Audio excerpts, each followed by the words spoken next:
You're trespassing on private property, and if you don't remove yourself in that ridiculous truck in the next 5 minutes, the sheriff's deputies I've already called will do it for you." The woman's voice was a grating mix of saccharine condescension and rusted-out authority, a sound I hadn't heard in the 3 months I'd been gone but recognized instantly. It was Karen, the self-appointed queen of the Whispering Pines Estates Homeowners Association, a plus-size empress in a beige pantsuit standing on my front porch as if she owned it. Behind her, through the large bay window of my own living room, I could see a family. A man, a woman, 2 kids, staring out at me with confused, fearful eyes. My keys felt alien in my hand, useless against the new deadbolt gleaming on my front door. The dust of a 12-hour drive from the Walter Reed Medical Center was still caked on my Ford F-250, the engine ticking as it cooled in the Texas sun, and all I wanted was to step into the cool quiet of the home I'd built with my own hands. Instead, I was being threatened with arrest on the gravel driveway of my own 100-acre ranch. This was the moment my entire world tilted on its axis, the moment a quiet retirement became a declaration of war I never saw coming. If you've ever had an HOA nightmare, if you've ever dealt with a petty tyrant who gets high on the smell of their own ink on a violation notice, then hit that subscribe button right now and tell me about it in the comments below. I want to hear where you're watching from, and I want you to know you're not alone. Now settle in, because you are not going to believe how this started, or more importantly, how I made damn sure it ended. My journey to this patch of Texas Hill Country was a long one. Paved with 25 years in the Army, most of it with the 75th Ranger Regiment. I'd traded the rigid structure of military life for the open expanse of 100 acres, a place where the only orders I had to follow were the changing of the seasons. My ranch wasn't technically part of Whispering Pines. It was an older property that bordered their pristine, master-planned community, but a slick developer and a team of lawyers years ago had managed to write a convoluted covenant that roped my land into their jurisdiction for aesthetic and environmental continuity, a phrase I would come to learn meant total submission to Karen. I'd met her twice before my deployment. The first time, she'd driven her golf cart right up to my fence line to inform me that the color of my barn, a classic rustic red, wasn't on the approved palette. I'd calmly pointed out that my barn was older than her entire subdivision, and that she had jurisdiction over precisely 0 of my buildings. She'd huffed, her face turning the color of a sunset, and muttered something about legacy property bylaws before zipping away. The second time was more insidious. She'd approached me with a proposal just before I was scheduled to leave for a series of surgeries on my leg, a parting gift from a firefight in the Korengal Valley.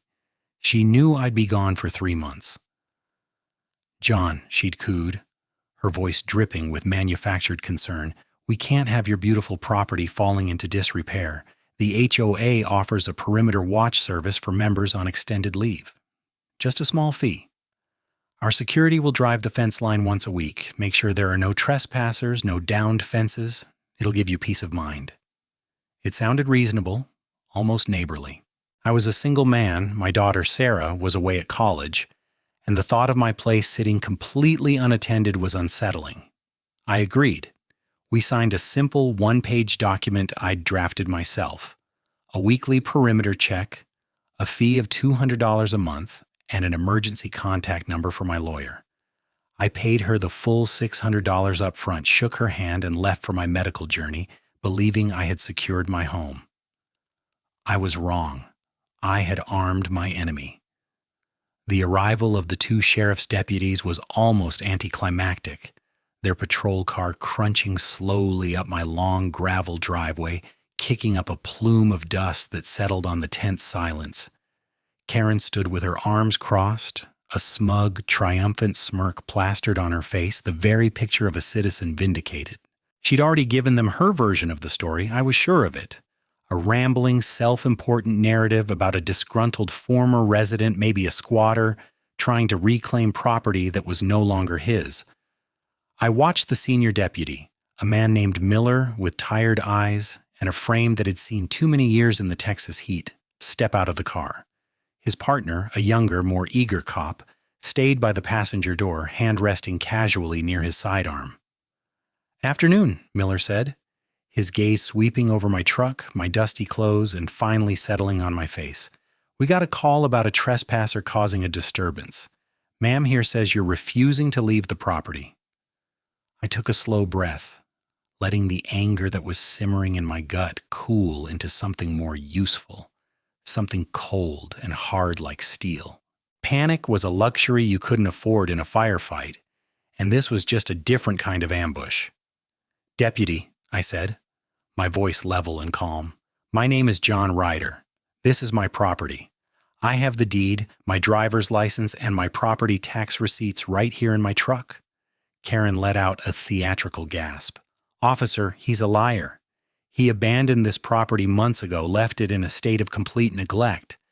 As president of the Whispering Pines Homeowners Association, which legally governs this parcel, I was forced to take protective custody of the asset to prevent it from becoming a blight on the community." She produced a sheaf of papers from a pristine leather portfolio, holding them out like a sacred text. "This is the property management agreement Mr. Ryder signed, giving me full authority to maintain and lease the premises in his absence to cover the exorbitant costs of repairs." Miller took the papers from her, his eyes scanning the first page. I stepped forward. "With all due respect, Deputy, that is a fabrication. The only agreement I signed was for a weekly perimeter check. I have my copy of that agreement right here." I retrieved my own folder from the passenger seat of my truck. Inside was the simple one-page document we had both signed. I handed it to him. He looked from my document to hers, a frown creasing his brow.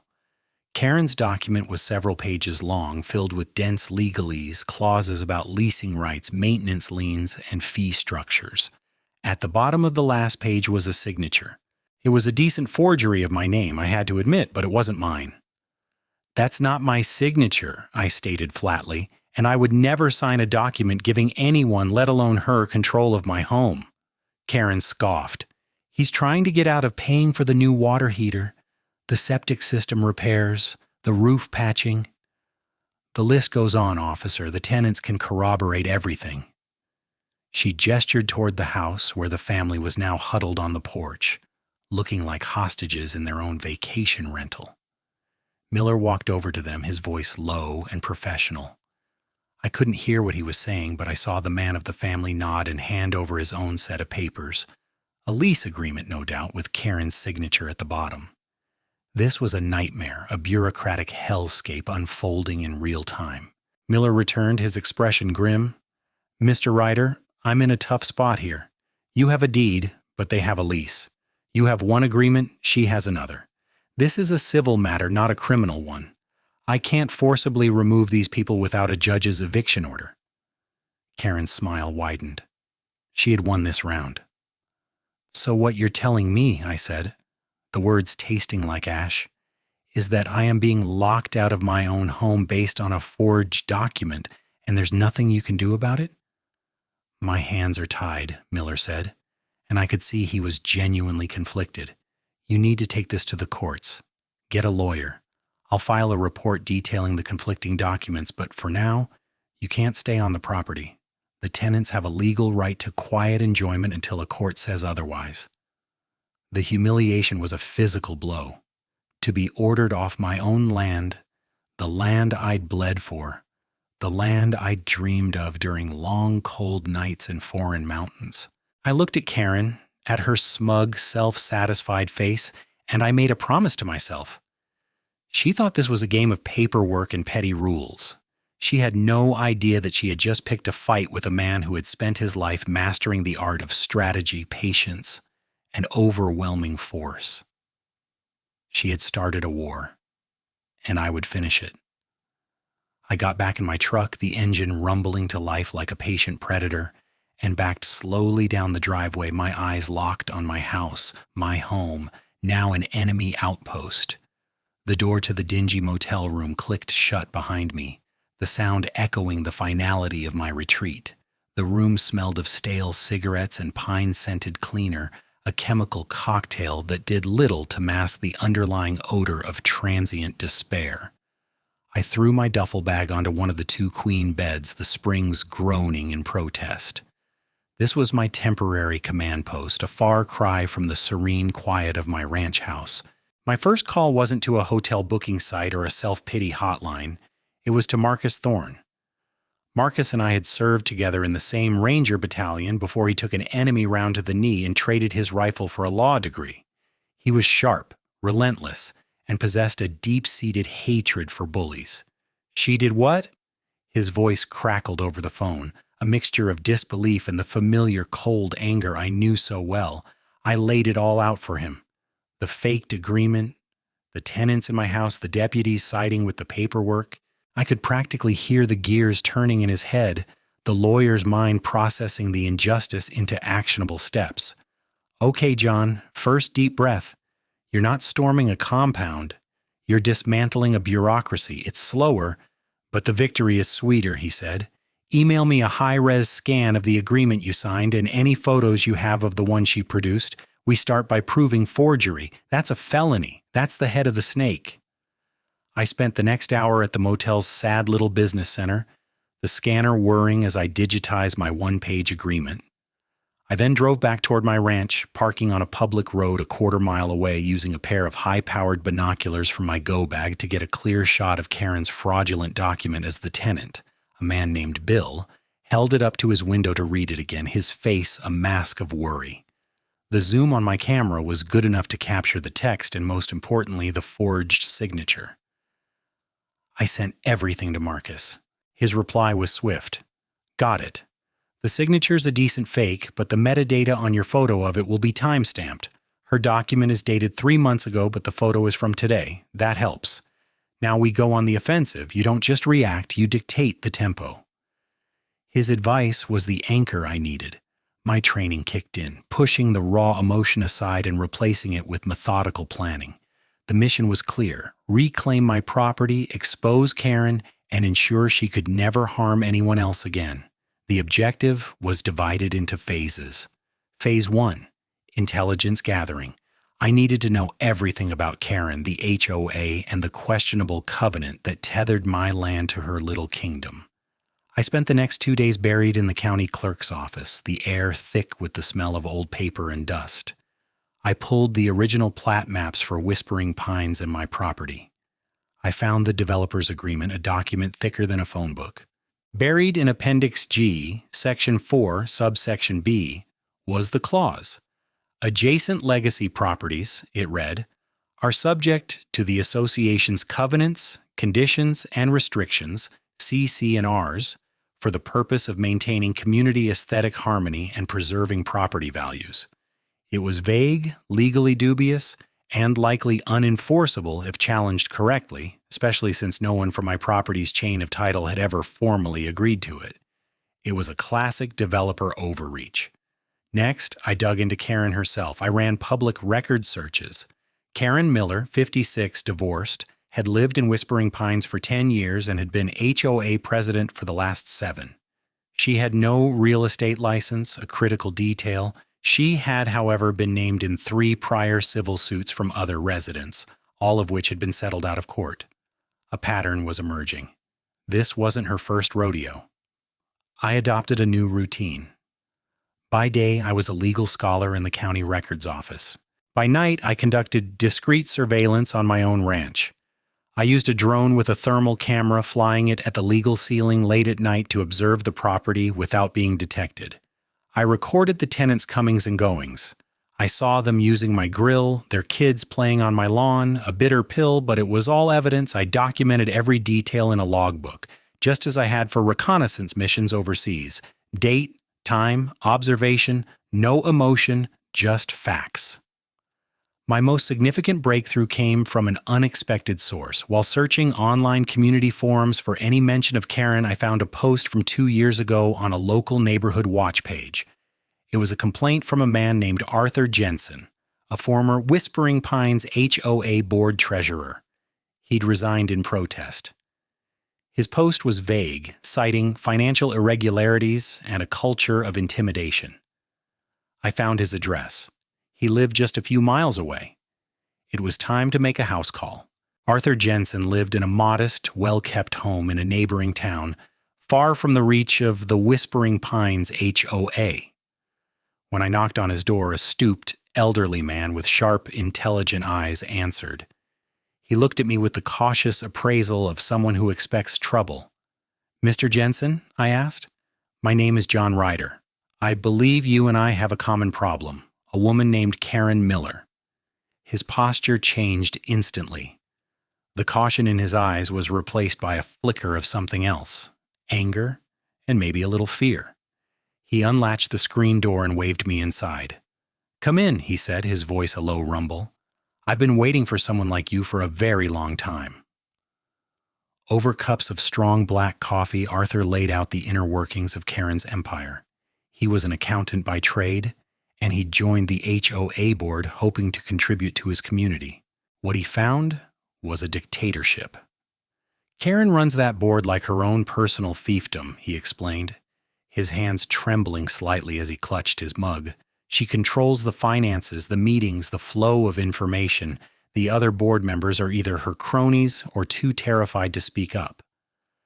Arthur had discovered that Karen was using the HOA's funds as her personal slush fund.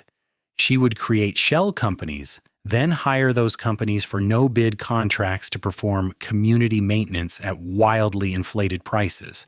A $10,000 landscaping job would be billed at $30,000, with the difference funneled back to an account she controlled. When Arthur confronted her with the evidence, she launched a campaign of harassment against him. She levied massive fines against his property for non-existent violations, the grass being a quarter-inch too long, the paint on his mailbox being a non-approved shade of white. She threatened him with a lien and foreclosure. "She buried me in paperwork," he said, his voice thick with remembered frustration. "Violation notices, legal threats, special assessments. My wife's health was failing at the time, and I didn't have the strength to fight her. We sold our home at a loss just to get away from her." His story lit a fire in my gut. This wasn't just about my ranch anymore. This was about a predator who preyed on the vulnerable. "She's doing it to others, isn't she?" I asked. Arthur nodded grimly. "Look for the houses with foreclosure notices or for sale signs that go up suddenly. Talk to the elderly residents. She targets people she thinks won't fight back, retirees, single parents, people with health problems." Armed with this new intelligence, I changed my tactics. I was no longer just a man fighting for his own home. I was the leader of a burgeoning insurgency. I spent the next week canvassing the Whispering Pines neighborhood, but not as a victim. I approached people with a calm, professional demeanor. I didn't lead with my story. I led with questions. "Good afternoon. I'm conducting a small informal survey about resident satisfaction with the HOA management. Would you have a moment?" Most were hesitant, their fear of Karen palpable, but a few, seeing the resolve in my eyes, opened up. I met a single mother who was being fined $200 a week because her son's basketball hoop was visible from the street. I met an elderly couple on the verge of selling because Karen was demanding they pay for a $5,000 sidewalk leveling assessment for a crack that was barely visible. My most important ally emerged from a small house at the end of a cul-de-sac. He was a Vietnam veteran, a quiet man named George who'd been in a long, silent war with Karen over the flagpole in his front yard. She claimed it violated height restrictions.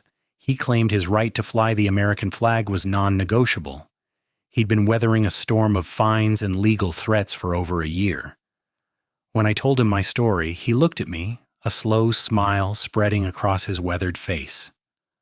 "Welcome to the resistance, son," he said, extending a calloused hand. "I've got a whole file on that woman. Let's compare notes." We sat at his kitchen table, spreading our documents out like battle plans, my forged rental agreement, his mountain of violation notices, Arthur's financial records. The pieces were all there. We were no longer isolated victims, we were an alliance. We decided to call a meeting. We used burner phones and a private email server to contact the half-dozen other residents who had expressed a willingness to fight back. We met in the back room of a VFW hall in the next town over, a place of sanctuary. The room was filled with a mix of anger and despair. But as I stood before them and laid out my strategy, not just to complain, but to systematically dismantle Karen's operation through legal and public pressure, I saw that despair begin to transform into hope. "She thinks we're weak because she attacks us one by one," I told them, my voice echoing in the quiet room. "She isolates us, buries us in paper, and counts on us giving up. But she's made a critical mistake. She's united us. From this moment on, we fight as one." In that dimly lit VFW hall, surrounded by the ghosts of past battles, a new army was born. The legal strategy Marcus and I devised was a classic pincer movement, designed to trap Karen between her own lies. The centerpiece of our attack was the very document she had used to seize my home, the fraudulent property management agreement. "We don't just claim it's a forgery," Marcus explained over a secure video call, his face illuminated by the glow of his monitor. "We force her to defend it. We treat it as a legitimate binding contract and hold her to the impossible standards she's inadvertently set for herself." The first volley was a formal, certified letter sent to Karen in her capacity as property manager for my ranch. It was a masterpiece of passive-aggressive legalism. It didn't accuse her of a crime. It did something far worse. It accepted her premise. The letter stated that, pursuant to the agreement she had provided to the sheriff's department, I was formally requesting a complete and itemized accounting of all rental income received for the property. It also demanded a detailed breakdown of all maintenance expenditures, complete with copies of invoices from the licensed and bonded contractors she had supposedly hired. The letter gave her a deadline of 10 business days to produce the documentation, as would be required of any legitimate property manager under Texas state law. "This puts her in a box," Marcus said with a grin. "If she admits the document is fake, her case collapses, and she confesses to felony forgery. If she ignores the request, she's in breach of her own contract and in violation of state property codes. But what I'm betting on is that her ego won't let her back down. She'll double down. She'll create the paperwork." He was right. Exactly 9 days later, a thick manila envelope arrived at the P.O. box I'd set up. It was from Karen. Inside was a clumsily formatted financial statement and a stack of invoices. The statement claimed she had collected 3 months' rent from the tenants, totaling $9,000. But the expenses she listed were astronomical.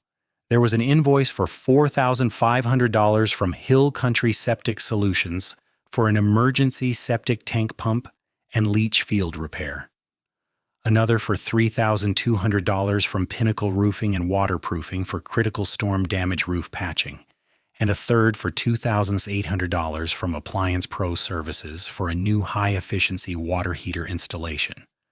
The grand total of her expenses was $10,500, conveniently exceeding the rental income by $1,500. The statement concluded with a demand that I remit the balance to the HOA immediately to avoid further penalties. It was audacious, it was criminal, and it was the nail for her coffin. Now came phase 2 of the trap. I spent the next 48 hours transforming into a forensic accountant. I started with the companies. A quick search of the state business registry revealed that Hill Country Septic Solutions, Pinnacle Roofing, and Appliance Pro Services did not exist. They were phantom companies created for the sole purpose of generating these fake invoices. Next, I called the tenants, the family living in my house. I wasn't confrontational. I was sympathetic. "Bill," I said after introducing myself calmly, "I know you're caught in the middle of this, and I want to make this as painless as possible for your family. I just need to verify some information. Did you experience any issues with the septic system while you were there?" Bill was hesitant at first, but I could hear the worry in his voice. "No," he finally said. "Everything's worked fine. Why?" "Ms. Miller submitted an invoice for a $4,500 emergency repairs," I said, letting the information hang in the air. There was a long pause. That's not true," he stammered. "Nobody has been here to do any work on the septic system." I went down the list. "The roof? No, it hasn't even rained much. The roof is fine." "The water heater? The water's hot. It's the same unit that was here when we moved in." I had him. I had his testimony. As a final step, I hired 3 legitimate local contractors, a roofer, a plumber, and a septic specialist, to provide sworn affidavits. For a small fee, they each drove by my property, visually inspected the exterior components they could see from the public road, and provided a professional opinion. The roofer's affidavit stated there was no visible evidence of recent patching or storm damage. The plumber confirmed the water heater, visible through a utility room window, was my original 5-year-old model, not a new installation. The septic specialist noted that the ground over my leach field was undisturbed, inconsistent with any major repair. Marcus compiled everything into a neat, damning package. Karen's fraudulent accounting, the non-existent business records, the tenant's testimony, and the expert affidavits. "This is no longer a civil dispute about a lease, John," Marcus said, his voice grim but satisfied. "This is a multi-count felony fraud case. We have mail fraud since she sent this through the USPS. We have wire fraud, if any of this was communicated electronically. And we have forgery and fabricating physical evidence. We're not just taking her to court, we're sending her to prison." The trap was set and baited. Now it was time to spring it. While Marcus was sharpening the legal spears, I knew we couldn't win this war on a single front. Karen's power was built on a foundation of perceived authority and the silent fear of her residents. We had to crack that foundation, to expose her not just as a criminal to the justice system, but as a fraud to the community she lorded over. The idea came from my daughter, Sarah, a communications major at UT Austin. I'd called her to give her an update, and she'd listened patiently to my methodical, military-style briefing on the legal strategy. "Dad," she said when I finished, "that's great, but lawyers are slow. You need to control the narrative right now. You need to take away her biggest weapon, her reputation." She was right. Karen operated in the shadows of HOA bylaws and closed-door meetings. We needed to drag her into the light. Sarah flew home for the weekend. We sat at the grimy table in my motel room, which she'd promptly filled with laptops, charging cables, and a whiteboard. "We're not going to slander her," Sarah explained, her fingers flying across a keyboard.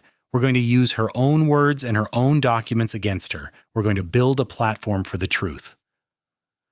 Within 48 hours, she had created a simple, professional-looking website, whisperingpinesjustice.com. The homepage was stark and direct. It featured a high-resolution image of my forged rental agreement next to the authentic one I had signed. Above it, a single question in bold letters. Which one is real? And why did our HOA president create a fake one? Below that, we posted the fraudulent invoices from the non-existent companies. We redacted my personal information but left Karen's name and title clearly visible. We didn't editorialize or make accusations. We just presented the documents and let them speak for themselves. The next step was creating a private Facebook group, Whispering Pines Homeowners for Transparency. Sarah and I personally invited the handful of residents who had attended our VFW meeting. George, the Vietnam vet, was the first to join, followed by the single mother with the basketball hoop and the elderly couple facing the sidewalk assessment. We posted the link to the website in the group. The reaction was immediate. It was like a dam breaking. People who had been afraid to speak out for years suddenly had a safe forum. The single mom posted pictures of the weekly violation notices she received. George uploaded his entire file of correspondence with Karen over his flagpole. Soon, others joined, sharing their own stories of harassment, exorbitant fines, and mysterious special assessments. The group grew from 6 members to 20, then 50, then over 100 within a week, nearly half the households in the subdivision. Sarah's masterstroke was how she managed the flow of information. Every story was vetted. Every claim had to be backed up with a document, a photo, or an email. The group wasn't a place for gossip. It was a repository of evidence. The website became the public face of our campaign. Sarah fed a carefully curated story to a freelance reporter at the local newspaper who was known for his investigative work on municipal corruption. The reporter, intrigued by the sheer volume of documentary evidence, ran a front-page story with the headline, "HOA President Accused of Fraud, Forgery in Battle with Veteran Landowner." The article included quotes from me, from Arthur Jensen, the former treasurer, and anonymous statements from other residents. It featured pictures of the forged documents. The story exploded. It was picked up by a regional news station. Suddenly, news vans were parked outside the pristine gates of Whispering Pines. Karen panicked. Her first move was to have the HOA's lawyer, a slick operator named Peterson, send cease and desist letters to me, to George, and to several other members of our group. The letters were aggressive, threatening lawsuits for defamation and slander. Instead of being intimidated, we saw it as another gift. Sarah immediately posted the cease and desist letter on the website under a new tab titled Attempts to Silence Us. The public backlash was immense. Comment sections on the news articles lit up with support for our cause. People from other HOAs shared their own horror stories. Karen, in trying to suppress the story, had turned it into a regional sensation. Her carefully constructed image as a respectable community leader was shattering. She became a pariah in her own kingdom. People would see her in the community clubhouse and turn their backs. Her cronies on the board started distancing themselves from her. The fear she had cultivated for years was being replaced by something far more dangerous to her rule: contempt. The public exposure was the air support for our legal ground assault. It put pressure on the institutions that had initially dismissed my case.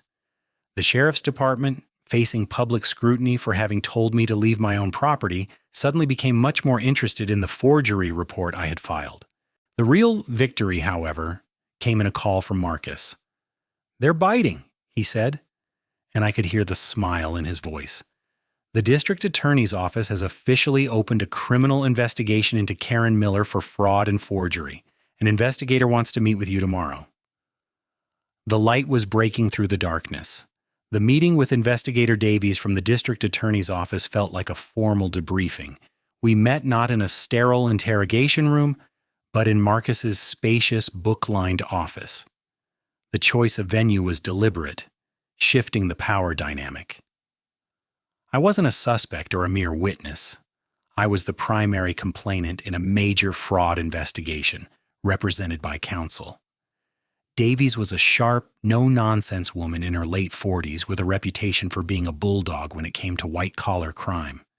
She listened intently as I walked her through the entire timeline, from the moment I left for Walter Reed to the confrontation in my driveway.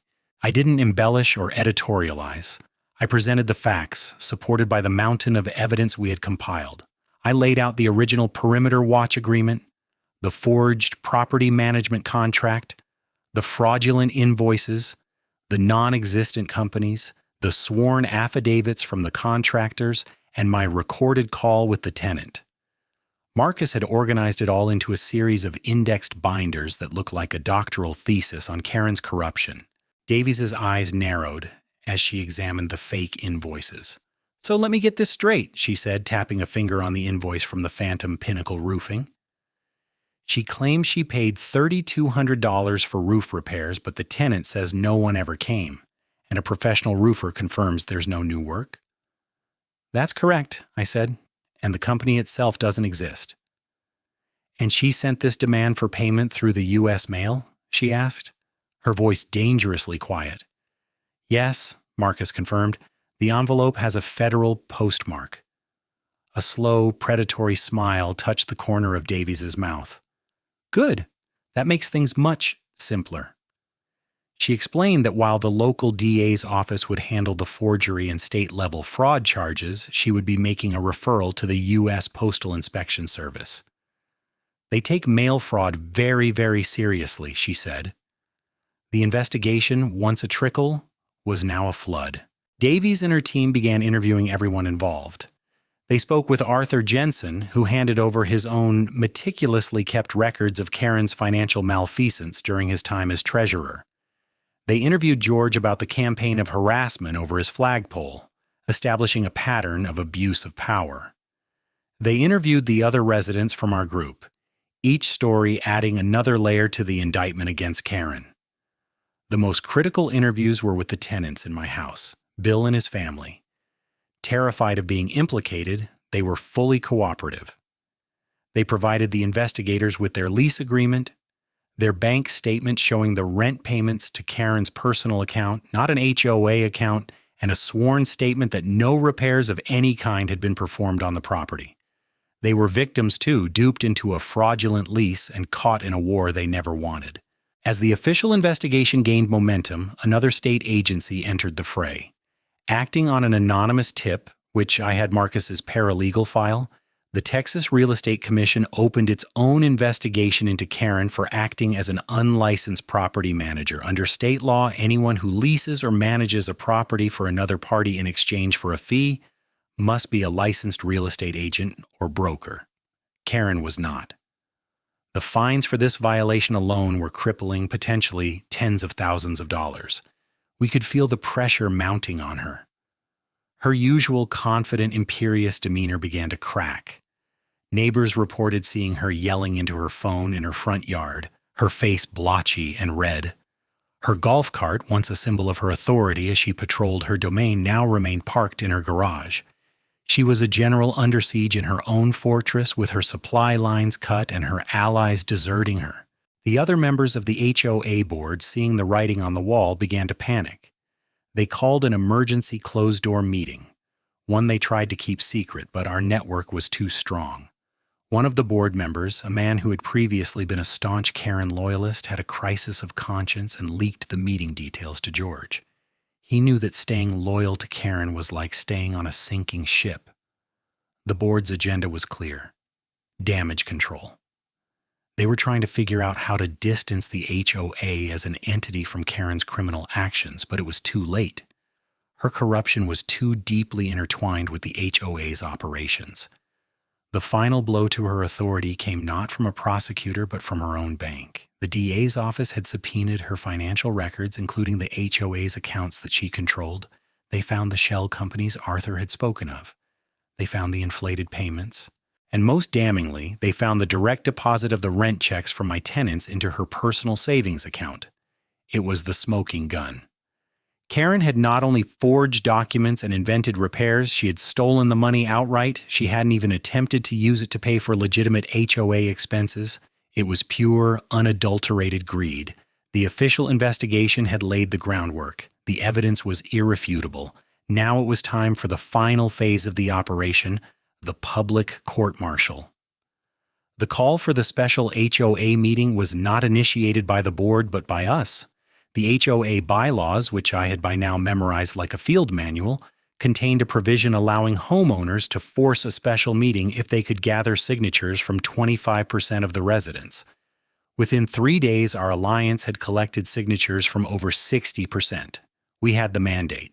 We set the agenda: a vote of no confidence in President Karen Miller and a motion for her immediate removal from the board. The meeting was to be held in the Whispering Pines Community Clubhouse, the very seat of Karen's power.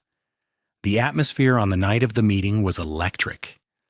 The room was packed to capacity, with residents standing along the walls and spilling out into the hallway. The local news station was there with a camera crew positioned in the back. My allies and I sat in the front row: George, Arthur, the single mom, the elderly couple, a united front. Marcus was there too, ostensibly as my legal counsel, but really as a silent, imposing presence. Karen and the remaining 4 board members sat at a long table at the front of the room, looking pale and beleaguered. Karen attempted to seize control from the outset, her voice trembling slightly as she banged a gavel. "This meeting is out of order. It was not called through proper channels." George stood up, his voice calm and steady. "With all due respect, Karen, this meeting was called in accordance with Article 7, Section 2 of the bylaws. We have the signatures. You can either proceed, or we can have the sheriff serve you with a court order to compel you." Defeated before she even began, Karen slumped in her chair.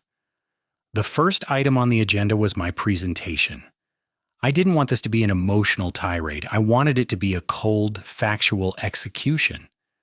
Sarah had prepared a PowerPoint presentation. I stood at the podium, the clicker in my hand, and looked out at the faces of my neighbors. "My name is John Ryder," I began. "Some of you know me. Most of you know my story.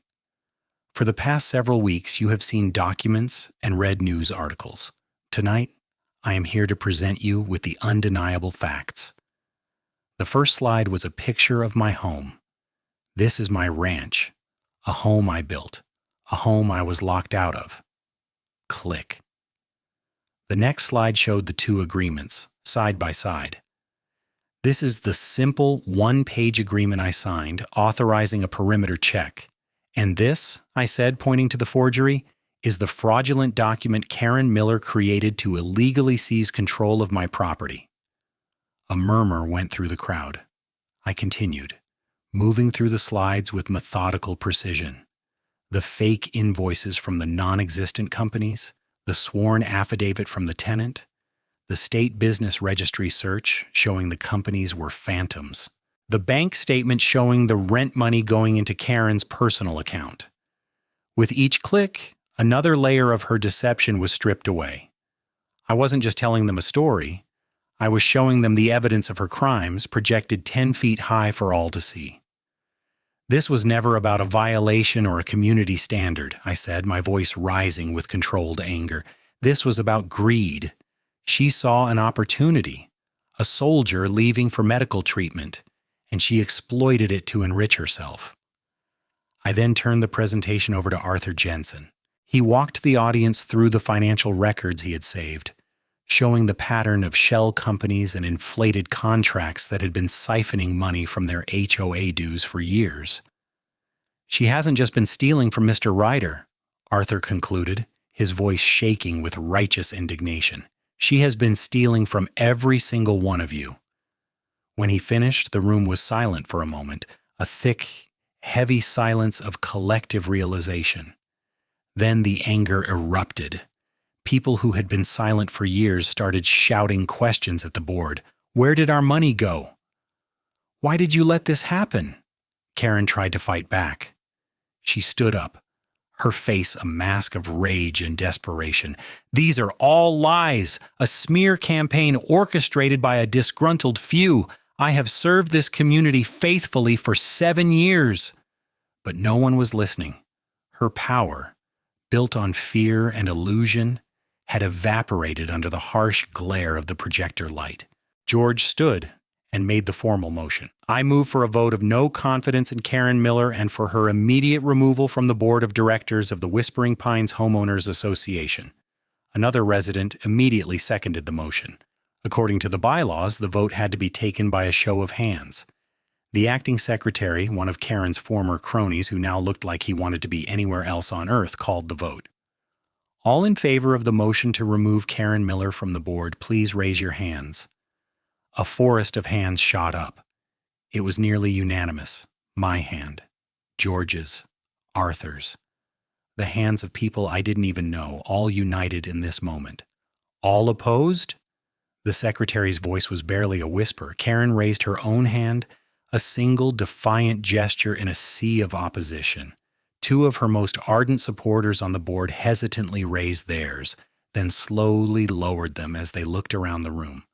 The motion carried. In a humiliating public spectacle, broadcast on the local news, Karen was stripped of her title, her power, and her dignity. She stared out at the crowd, her face a mixture of shock and pure hatred, then gathered her portfolio and stormed out of the room, the sound of the door slamming behind her, echoing her final pathetic defeat. The aftermath of the HOA meeting was swift and decisive. With Karen's authority publicly dismantled, the flimsy legal pretext for her occupation of my ranch collapsed. The tenants, Bill and his family, had been watching the news coverage with growing horror. The morning after the meeting, Bill called me, his voice full of apology. "Mr. Ryder," he said, "we had no idea. We're packing our things now. We can be out by this evening." I told him I understood that they were victims in this as well, and I wished them well. I didn't want any more conflict, I just wanted my home back. That evening, I drove my F-250 up my gravel driveway for the second time. This time, there were no police cars, no smug HOA presidents, just a U-Haul truck pulling away, and the quiet peace of the evening settling over the hills. The key Bill had left for me under the mat turned smoothly in the lock. The new deadbolt, Karen's deadbolt, clicked open. Stepping across my own threshold was a feeling I can't fully describe. It was a victory more profound than any battlefield triumph. It was a reclamation. The house was a mess, not from malice, but from the simple chaos of a family living there. Toys were scattered in the living room. The fridge was full of someone else's food, and the air smelled of a life that wasn't mine. It felt violated. I spent the next few days purging the space, a ritual cleansing. I opened every window, letting the fresh Texas air chase out the stale energy. I scrubbed floors, packed up the few belongings the tenants had left behind, and rearranged the furniture back to its rightful place. It was hard work, but every bead of sweat felt like I was washing away the stain of Karen's presence, reclaiming every square inch of my sanctuary. A week after I moved back in, I was outside mending a section of fence along the road. The rhythmic work of stretching wire and pounding staples a familiar, comforting meditation. A white luxury sedan I recognized slowed as it approached. It was Karen. She pulled over to the shoulder, the car idling, and just stared at me from behind her sunglasses. The power dynamic was now completely, irrevocably reversed. She was no longer the queen in her golf cart patrolling her kingdom. She was an outcast, stripped of her title, facing a looming criminal trial, looking at the man who had brought her entire world crashing down. I stopped my work, pulled off my gloves, and looked back at her. I didn't smile. I didn't scowl. I just held her gaze, my expression as neutral and unyielding as the landscape around us. There was nothing left to say. All the arguments had been made, all the evidence presented. Her desperate attempts at intimidation, her web of lies, her fraudulent paperwork, it had all been incinerated in the fire of truth.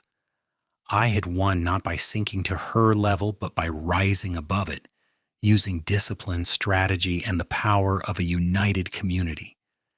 In that long, silent moment, I saw the full arc of her downfall. Her overconfidence had been her undoing. She had underestimated me, seeing only a lone soldier, not a man connected to a brotherhood of allies. She had mistaken my calm for weakness, my patience for inaction. Now she was the one who was isolated, powerless, and afraid.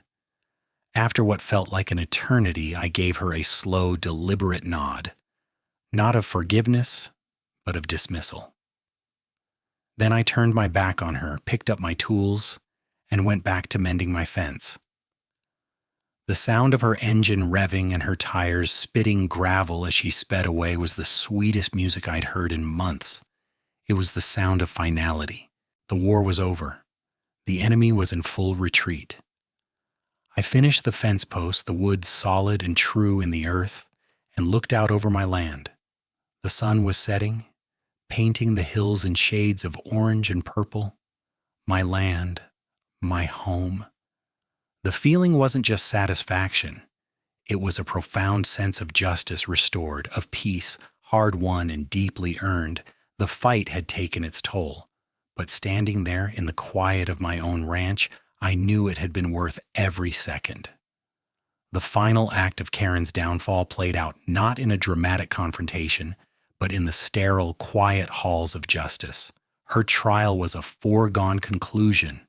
Faced with the mountain of evidence, the forged documents, the bank records showing theft, the testimony from me, Arthur, George, and even her former tenants, her lawyer advised her to take a plea deal. Karen Miller, the once feared Empress of Whispering Pines, pleaded guilty to multiple counts of felony forgery and mail fraud. The judge was not lenient.